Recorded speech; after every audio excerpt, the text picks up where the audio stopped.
Voilà, bonjour. Donc tout d'abord, je voulais remercier la Fondation de la paralysie cérébrale pour le financement de ce projet franco-italien, donc qui va traiter les Serious Games contrôlés par l'activité musculaire permettent-ils d'améliorer la marche des enfants atteints de paralysie cérébrale, intérêt du feedback par électromyographie. Donc la problématique de l'équin à la marche est très précoce, hein, cette déformation au tout début de l'acquisition de la marche, en tout cas, elle est non fixée, c'est-à-dire elle n'est pas réductible. En termes de physiopathologie, si on veut un petit peu décrire les choses de façon très brève, on a au niveau des agonistes de la cheville, c'est-à-dire on a un déficit des fléchisseurs dorsaux qui vont provoquer une parésie, c'est-à-dire un pied tombant ou le drop foot. Ensuite, on a une hyperactivité des fléchisseurs plantaires ou des antagonistes de la cheville, et on a un trouble de la régulation entre agonistes et antagonistes. Donc, je ne rentrerai pas dans les phénomènes de rétraction qui, au début, n'existent pas. Je parlerai plutôt de perte de l'extensibilité de longueur musculaire. Donc, le but du traitement neuro-orthopédique, c'est de diminuer la parésie des fléchisseurs dorsaux, donc des agonistes, de diminuer l'hyperactivité des fléchisseurs plantaires, des agonistes, des antagonistes, et d'améliorer la régulation entre agonistes et antagonistes.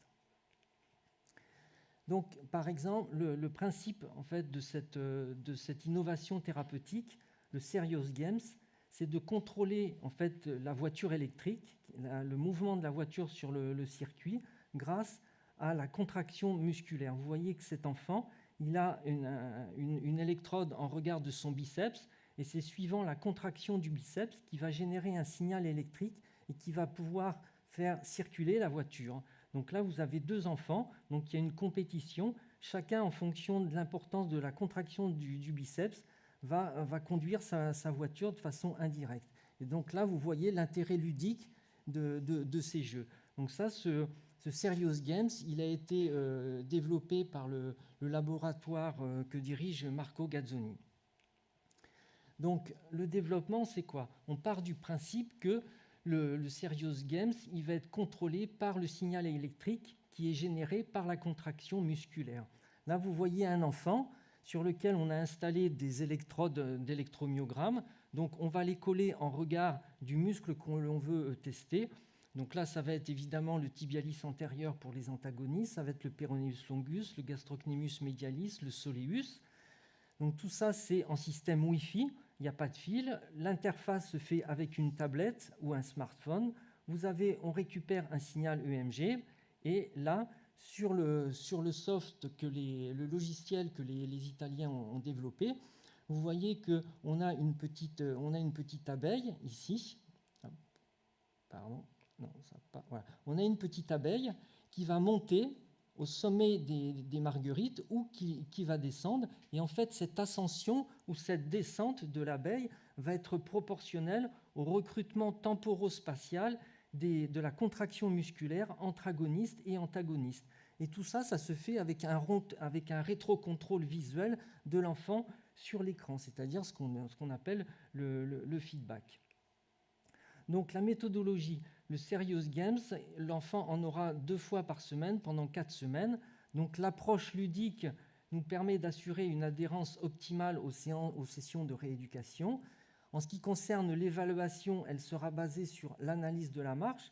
Vous voyez qu'on aura en rouge, on aura une évaluation de la marche donc à J0 au milieu du mois et à la fin des 4 semaines. Cette évaluation de la marche sera basée sur deux types d'évaluation, un électromyogramme dynamique de la marche qui nous permet d'enregistrer les séquences d'activation musculaire.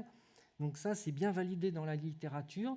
On calcule des indices de recrutement des agonistes ou des indices de co-contraction des antagonistes. Et au niveau de la cinématique, grâce à des accéléromètres, on va pouvoir mesurer des paramètres temporospatiaux et des paramètres angulaires, notamment au niveau de la cheville, au niveau du cycle de marche, donc pendant la phase d'oscillation ou pendant la phase d'appui. Donc la population cible, ça va être des enfants qui, par paralysie cérébrale, qui ont une hémiparésie. Donc on va comparer un groupe Serious Games à un groupe qui aura eu une rééducation classique.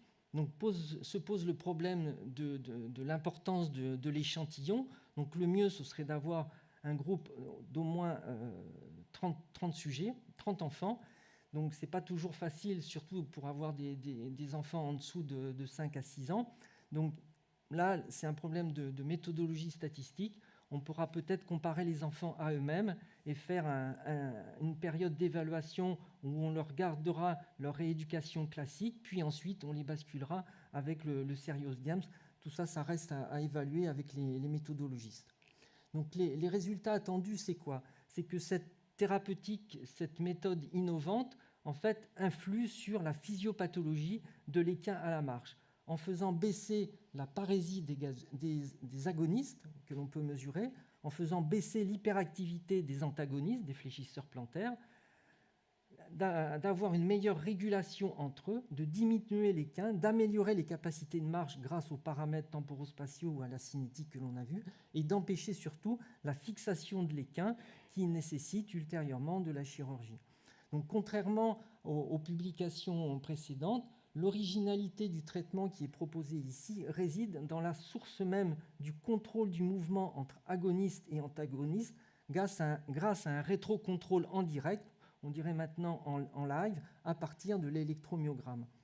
Et donc c'est en se polarisant sur un travail là qui est plus spécifique sur la relation agoniste-antagoniste plutôt que sur un travail global, tout en s'assurant d'une adhésion optimale, qu'on espère avoir une amélioration significative quant à l'amélioration de la physiopathologie de l'équin.